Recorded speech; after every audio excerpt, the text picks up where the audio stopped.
Hello and welcome to Maths with Jacob.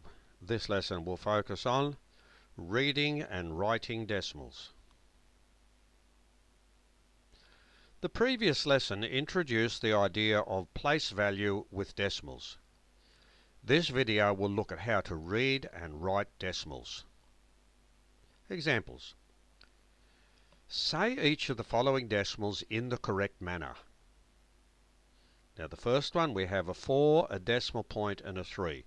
This one is very straightforward because they are two single digits. So we just say 4.3. That's straightforward. The next one, we have a 3, a 4, a decimal point and a 6. Any number to the left of the decimal point, you can just say it normally. So that's 34, so we're allowed to say 34. 0.6. That's easy because that's a single digit. So the first two are straightforward. Now it becomes interesting. I just said that any number to the left of the decimal point, you say it normally, so we're allowed to say 45. Then we say point. Over here, we do not say 87.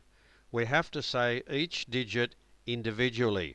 So it's 87. So the correct answer is 45.87.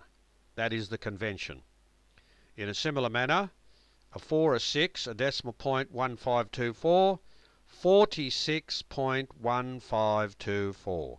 We do not say 1524. Say each digit individually. The next one, that's 34 point, that's 0 and that's 5, and that's how we say it.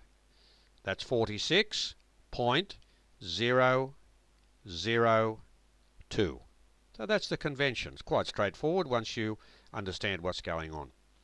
For each of the following, write the place value of the underlined digit. Any digit which is one place to the left of the decimal point is in the ones column. So we have 5 ones. Next one. Any digit which is one place to the right of the decimal point is in the tenths column. So we have 7/10. This digit is 2 places to the right of the decimal point, so it's 2/100ths. This one is 2 places to the left of the decimal point, so it's 6/10. And finally, this one is 1, 2, 3 places to the right of the decimal point, so it's 4/1000ths. Give the place value of every digit in each of the following. So we look at every digit and we give their place values. So we have 4 ones and 7/10ths. 7 ones, 5/10ths and 6/100ths. 5 tens, 6 ones, 8/10ths, 9/100ths and 4/1000ths.